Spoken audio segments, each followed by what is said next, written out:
Si un mindset élitiste. Et là, j'ai mis les deux prismes spirituels / concordance avec l'état d'esprit. Je te parle souvent du combat spirituel en te disant que tout découle des dimensions spirituelles avant de se manifester dans le réel. Et quand je te parle du combat spirituel, je te dis souvent que oui, tu as été combattu par ta famille, tu as été combattu par tes proches, par tes amis, etc. Mais il ne faut pas que ça prenne une tournure dramatique dans ton esprit. Ce que je veux dire par là, c'est qu'il ne faut pas que tu te lamentes sur ton sort. Au contraire, il faut que tu te dises que si ils m'ont combattu, c'est que déjà il y a une étoile, parce que oui, le monde des ténèbres ne combattra jamais là où c'est terne, là où c'est mort.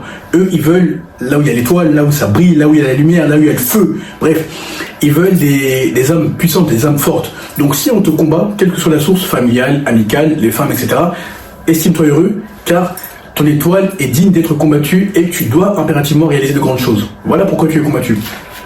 Mais ne te lamente pas sur ton sort.